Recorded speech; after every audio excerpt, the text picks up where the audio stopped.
Hello students, today we will start part 2nd of the chapter 4th in History the Mughal Empire. So let's start our first topic. Mughal traditions of succession. Succession means होता है उत्तराधिकार, यानी कि राजा की death के बाद जो राजगद्दी पे बैठेगा उसकी जो प्रोसेस होती है वो। तो मुगलों में ये जो प्रोसीजर जो किया जाता था कि राजा के बाद कौन उत्तराधिकारी बनेगा उसका थोड़ा सा अलग था। जैसे the Mughals did not believe in the rule of primogeniture where the eldest son inherited his father's estate. Now what is the term primogeniture? Primogeniture का मीन्स होता है जहाँ सबसे बड़ा बेटा पिता की संपत्ति का क्या बनता है, उत्तराधिकारी बनता है, जैसे कि राजा का बड़ा बेटा राजा। Instead they followed the Mughal and Timurid custom of coparcenary inheritance or a division of the inheritance amongst all the sons. तो जो मुगल थे वो प्राइमोजेनिचर जो प्रोसीजर था उसको फॉलो ना करते हुए वो मुगल और टेमुरिड कस्टम को मिला जुला एक प्रोसीजर फॉलो करते थे जिसे कहा जाता था कोपार्सनरी इनहेरिटेंस। कोपार्सनरी मतलब होता है कि किंगडम में या एडमिनिस्ट्रेशन में जिस बेटे की भागीदारी जितनी ज़्यादा होगी, या तो इस तरीके से, और division of the inheritance amongst all the son, या तो राजा की डेथ के बाद राजा की जो प्रॉपर्टी है, जो पूरा किंगडम है, उसे सारे बेटों में बराबर बांट दिया जाता था। तो इस तरीके से मुगल ट्रेडिशन में सक्सेशन का प्रोसीजर था। Now our next topic is mansabdars and jagirdars. As the empire expanded to encompass different regions, the Mughals recruited diverse bodies of people. अब जैसे जैसे मुग़लों ने अपने एम्पायर को एक्सपेंड किया और ज़्यादा बढ़ाया तो उन्होंने डिफरेंट रीजन्स को, अलग अलग रीजन्स को एनकम्पास करना शुरू कर दिया। एनकम्पास मतलब होता है घेरना। The Mughal recruited diverse bodies of people.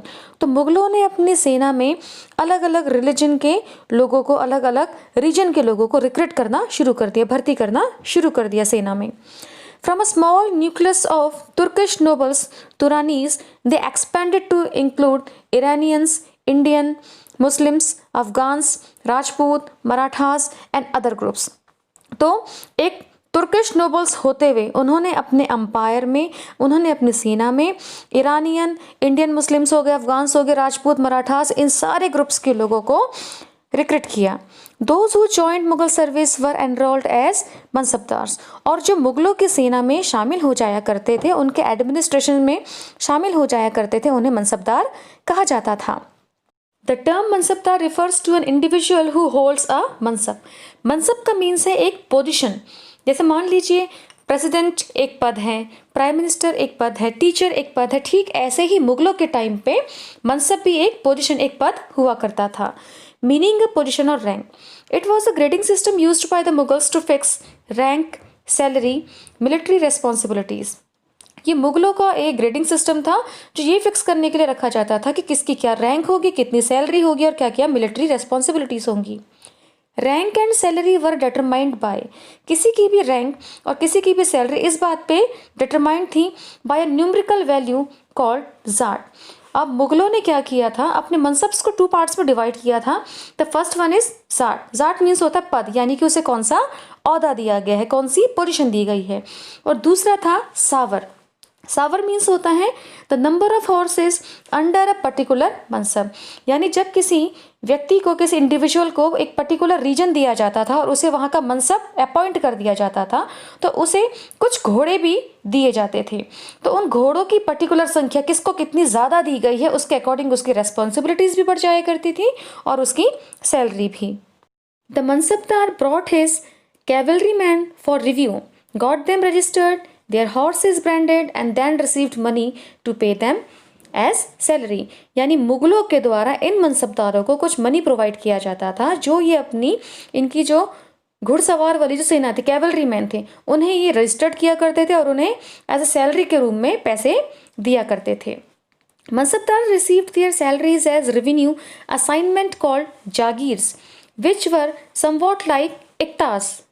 जो मनसबदार हुआ करते थे उनकी सैलरी डिपेंड करती थी उनके रेवेन्यू असाइनमेंट में, यानी मुगलों के द्वारा इन मनसबदारों को रेवेन्यू असाइनमेंट दिया जाता था। ये वहाँ के जो कॉमन पीपल थे, जो वहाँ के किसान थे, उनसे रेवेन्यू लिया करते थे ये मनसब्स। कॉल्ड जागीर्स, जिनको जागीर कहा जाता था, विच वर समवॉट लाइक इक्तास, वो ठीक इक्तास की तरह थे, जैसे कि आपने प्रीवियस चैप्टर में भी पढ़ा है कि पर्टिकुलर मुगलों के द्वारा एक रीजन दे दिया जाता था जिसे इक्ता कहा जाता था, और इक्ता को जो उस रीजन को होल्ड किया करता था उसे इक्तादार किया जाता था। But unlike muqtis, most mansabdar did not actually reside in or administer there jagirs. जो मुक्तीज हुआ करते थे, आपने प्रीवियस चैप्टर में जो पढ़ा था, उनका काम था मिलिट्री कैंपेन ऑर्गेनाइज कराना और रेवेन्यू लेना। लेकिन ये मनसबदार इन मुक्तीज के जैसे बिल्कुल नहीं थे, ये अपने सर्वेंट्स के थ्रू इन रेवेन्यू असाइनमेंट को पूरा करवाते थे, और ये मनसबदार अलग अलग कंट्रीज में या फिर अलग अलग स्टेट्स में जाके अपने अदर काम्स को किया करते थे। Now our next topic is Zabt and Zamindars. The main source of income available to Mughal rulers was tax on the produce of the peasantry. यानी जो मुगल रूलर्स थे उनके इनकम का मेन सोर्स था टैक्स, जो कि वो किसानों पे लगाया करते थे। In most places peasants paid taxes through the rural elites, that is the headman or the local chieftain. अब किसानों के द्वारा जो टैक्स पे किया जाता था डायरेक्टली राजा के पास नहीं जाता था, बल्कि वो जो किसान थे रूरल एलाइट्स, एलाइट्स मतलब होता है जो रिच पीपल्स होते हैं, जो फेमस पीपल्स होते हैं, या फिर जो गांव के हेड होते हैं, उनके थ्रू वहां तक पहुंचता था। The Mughals used one term जमींदार to describe all intermediaries, whether they were local headmen of villages or powerful chieftains. The Mughal used one term. मुगलों के द्वारा एक टर्म यूज किया जाता था zamindars, to describe all intermediaries, यानी कि दो जनों के बीच में बात करने वाला, यानी राजा तक वो टैक्स कैसे पहुंचना है और किसानों के द्वारा वो टैक्स कैसे राजा तक पहुंचेगा। तो ये जो जमींदार थे एक मीडिएटर का काम किया करते थे, और ये काम ये लोकल हेडमैन जो विलेज के थे, जो पावरफुल चीफ थे, उनके हेल्प से करते थे। Akbar's revenue minister Todarmal carried out a careful survey of crop yields, price and areas cultivated for a 10 years period. Akbar के कोर्ट में, अकबर के दरबार में उनके जो रेवेन्यू मिनिस्टर थे, जो टैक्स का हिसाब किताब रखा करते थे, उनका नाम था टोडरमल, जो कि काफ़ी केयरफुल सर्वे ऑफ, जो कि काफ़ी सावधानी से क्रॉप यील्डेड के कितना अनाज हुआ है, उसकी कीमत कितनी है और कितने एरिया में उसे कल्टीवेट किया गया है अनाज को पर्टिकुलर 10 years के पीरियड में, कि 10 साल के अंदर किसी ज़मीन में कितना अनाज हुआ है, इसका प्रॉपर वो डाटा रखा करते थे। 1570 to 1580 on the basis of this data tax was fixed on each crop in cash, यानी इस डाटा के बेस पे जो रेवेन्यू मिनिस्टर थे टोडरमल, वो अकबर को एडवाइस दिया करते थे कि पर्टिकुलर कितना क्रॉप ग्रो हुआ है या कितना प्रोडक्शन हुआ है, उसके अकॉर्डिंग उस पर टैक्स फिक्स किया जाए। Each province was divided into revenue circles. Province means होता है क्षेत्र, हर क्षेत्र को अलग अलग रेवेन्यू सर्कल्स में बांटा गया था, with its own schedule of revenue rates for individual crops. This revenue system was known as zabt, और इसी तरीके से पर्टिकुलर डाटा को लेके उसके बाद उस पर टैक्स को इम्पोज करना, ये जो प्रोसीजर है आपका, ये जब्त कहलाता था। It was prevalent in those areas where Mughal administrator could survey the land and keep very careful accounts. इस जब्त प्रोसीजर को उन्हीं एरियाज में लागू कराया जाता था जहां मुगल एडमिनिस्ट्रेटर्स ने सर्वे किया हो प्रॉपर उस जमीन का, और वहां पे प्रॉपर उनका अकाउंट रखा हो। This was not possible in province such as Gujarat and Bengal, लेकिन मुगलों के लिए ऐसा कर पाना गुजरात और बंगाल में काफ़ी डिफिकल्ट था। In some areas the zamindars exercised a great deal of power. In areas में कई जगह पे जमींदार्स थे, उनके पास बहुत ज़्यादा पावर थी। The exploitation by Mughal administrators could drive them to rebellion. तो जो मुगल एडमिनिस्ट्रेटर थे, जो मनसबदार थे, वो किसानों का एक्सप्लॉयटेशन करते थे। एक्सप्लॉयटेशन का मतलब होता है शोषण करना, यानी कि किसी के साथ ज़बरदस्ती कोई काम करवाना। तो ये मुगल जो एडमिनिस्ट्रेटर थे किसानों पे एक्स्ट्रा टैक्स इम्पोज किया करते थे, जिसको लेके वहाँ के ज़मींदार और जो किसान थे वो रिबेल्ट कर दिया करते थे, प्रोटेस्ट कर दिया करते थे। Sometimes zamindars and peasants of the same caste allied in rebelling against Mughal authority. कई बार तो जमींदार और जो किसान सेम कास्ट के हुआ करते थे, आपस में मिल के मुगल अथॉरिटी के अगेंस्ट रिबेल कर देते थे। These peasants revolt challenged the stability of the Mughal empire from the end of the 17th century और 17th सेंचुरी के एंड आते आते इन सभी रिवॉल्टों की वजह से जो मुग़ल एम्पायर की स्टेबिलिटी थी, जो उनका काफ़ी लंबे समय से जो उनका शासन चला आ रहा था, वो क्या हो गया, उसको एक बहुत बड़ी चुनौती मिली। The Akbarnama and Ain Akbari. Akbar ordered one of his close friends and courtiers Abul Fazl. Akbar ने एक बार अपने अच्छे दोस्त और उसका दरबारी अबुल फजल से कहा to write a history of his reign, यानी उसके शासनकाल के बारे में वो हिस्ट्री के बारे में कुछ लिखें। Abul Fazl wrote a 3-volume history of Akbar reign titled Akbarnama. The first volume dealt with Akbar's ancestors and the second volume recorded the events of Akbar's reign. जो फर्स्ट वॉल्यूम जो उसकी पहली किताब थी उसमें अकबर के एंसेस्टर्स पूर्वजों के बारे में लिखा गया, और जो सेकंड वॉल्यूम थी उसमें the events of Akbar's rain, यानी कि अकबर किस तरीके से शासन किया करता था उसके बारे में लिखा गया। The third volume is the Ain Akbari, और जो थर्ड बुक थी Ain Akbari, it deals with Akbar's administration. उसमें अकबर के एडमिनिस्ट्रेशन के बारे में, household, army, the revenues and the geography of his empire, कि उसका किंगडम कहाँ से लेके कहाँ तक फैला था, किस तरीके के वो लगान लगाया करता था, उसकी आर्मी कैसी थी, ये सारी चीज़ें आईन अकबरी में अबुल फजल ने लिखी। It also provides rich detail about the tradition and culture of the people living in India. The most interesting aspect about the Ain Akbari is its rich statistical detail about things as diverse as crop, yield, prices, wages and revenues. Now our next topic is a closer look Akbar's policies. अब अकबर ने अपने time period में कौन कौन सी policies को लागू किया। The broad features of administration were laid down by Akbar and were elaborately discussed by Abul Fazl in his book the Akbarnama. Abul Fazl ने अकबर के एडमिनिस्ट्रेशन सिस्टम के बारे में अकबरनामा में काफ़ी डिटेल में लिखा है। इन particular in its last volume the Ain Akbari, और ख़ास तौर पे उसके थर्ड वॉल्यूम आईन अकबरी में Abul Fazl explain that the empire was divided into provinces called subas. Abul Fazl ने इस किताब में लिखा है कि जो उसका पूरा एम्पायर था अकबर का, वो छोटे छोटे प्रोविंसेस का मीनिंग आपको मैंने पहले भी बताया है, रीजन में बटा हुआ था, जिन्हें सूबास कहा जाता था। गवर्नड बाय अ सूबेदार, जिसके ऊपर कौन शासन करता था, सूबेदार, सूबे में सूबेदार। Who carried out both political and military functions, जिसका काम वहाँ की पॉलिटिकल और मिलिट्री जो फंक्शंस है उन्हें लागू करवाना था। Each province also had a financial officer और दीवान, और हर प्रोविंस में एक फाइनेंशियल ऑफिसर भी हुआ करता था जिसे दीवान कहा जाता था। For the maintenance of peace and order in his province, the सूबेदार was supported by other officers. किसी भी प्रोविंस में पीस यानी शांति बनाए रखने के लिए उसे बाकी अदर जो ऑफिसर्स थे उनका भी सपोर्ट मिलता था, किसे, सूबेदार को। Such as the military paymaster, bakhshi, the minister in charge of religious and charitable patronage, sadr, military commander, faujdars and the town police commander, Kotwal.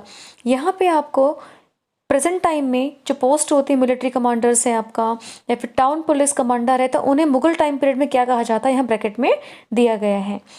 The next, Nur Jahan influence in Jahangir court.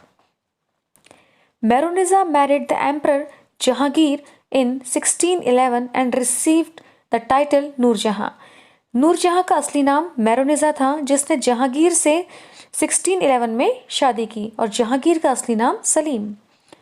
She remained extremely loyal and supportive to the monarch, और नूरजहाँ काफ़ी loyal और supportive थी monarch के लिए, यानी कि राजशाही के लिए। As a mark of honour, Jahangir struck silver coins bearing his own titles on one side and on the other the inscription struck in the name of the queen बेगम नूरजहाँ। जहांगीर उससे इतना ज़्यादा इम्प्रेस हुआ कि उसने जो सिक्के बनवाए उन सिक्कों में एक तरफ उसने अपना नाम खुदवाया और दूसरी तरफ उसने बेगम नूरजहाँ का। The adjoining document is an order farman of Nur Jahan. The square seal states command of her most sublime and elevated majesty Nur Jahan Padshah Begum.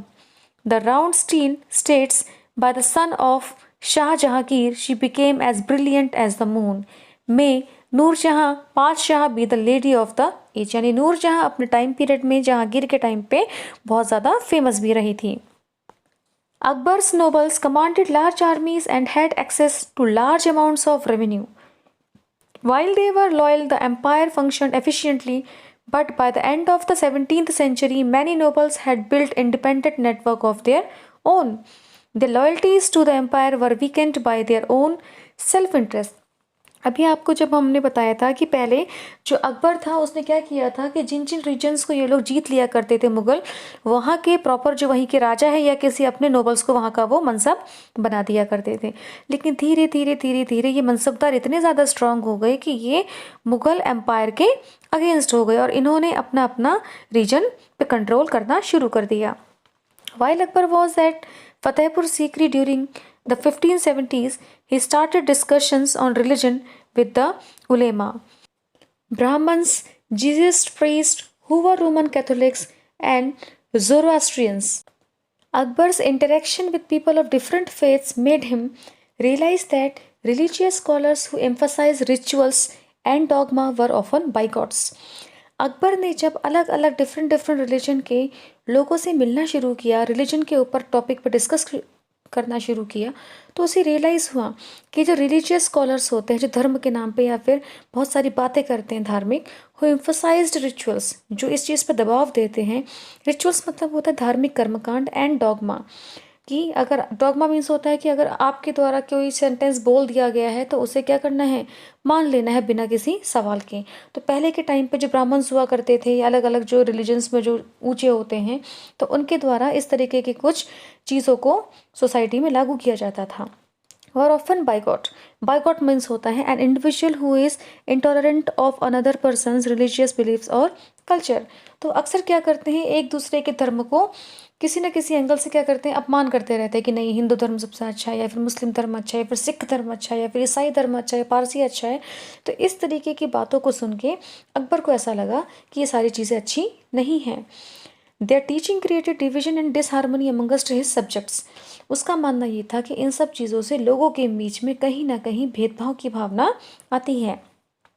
This eventually, और आखिरकार, led Akbar to the idea of sulh kul, universal peace. उसने एक नई चीज़ की शुरुआत की। This idea of tolerance did not discriminate between people of different religions in his realm. अगर वास्तव में देखा जाए तो इसके अनुसार, इसके अकॉर्डिंग, सुले कुलोर के अकॉर्डिंग, किसी भी धर्म का दूसरे के साथ हम कंपैरिजन नहीं कर सकते।